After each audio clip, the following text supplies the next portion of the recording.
Israel ও হামাসের মধ্যে 19 জানুয়ারি যুদ্ধবিরতি কার্যকর হয়েছে। এরই মধ্যে আবার যুদ্ধ শুরুর হুমকি দিয়েছেন ইসরায়েলের প্রধানমন্ত্রী বেনিয়ামিন নেতানিয়াহু। দ্বিতীয় পর্যায়ের আলোচনা ব্যর্থ হলে হামাসের বিরুদ্ধে আবার যুদ্ধ শুরু করতে প্রস্তুত বলে জানিয়েছেন বেনিয়ামিন নেতানিয়াহু। এক টেলিভিশন বক্তৃতায় 18 জানুয়ারি তিনি এই হুঁশিয়ারি দেন।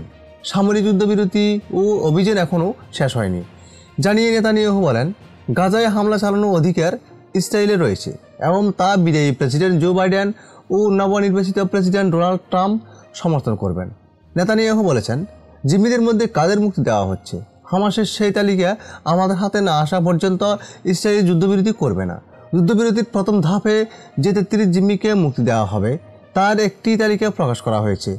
প্রথম ধাপে যুদ্ধবিরতি 42 দিনের। যুদ্ধবিরতির প্রথম ধাপে 30 জিম্মিকে মুক্তি দেওয়ার বিনিময়ে 1890 জনের বেশি ফিলিস্তিনি বন্দীকে ছেড়ে দেবে ইসরায়েল।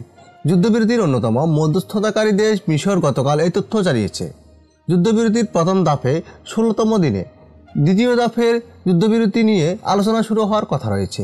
এই ধাপে স্থায়ী যুদ্ধবিরতির উপর জোর দেওয়া হবে।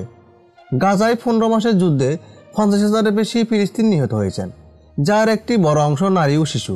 অবরুদ্ধ উপত্যকাটির মোট জনসংখ্যার প্রায় 90% তথা 19 লাখ মানুষ বাস্তুচ্যুত হয়েছেন বলে বিবিসির প্রতিবেদনে বলা হয়। অন্যদিকে যুদ্ধবিরতিতে হামাসবাসী আনন্দে আত্মহারা হয়ে আনন্দ মিছিল করছে।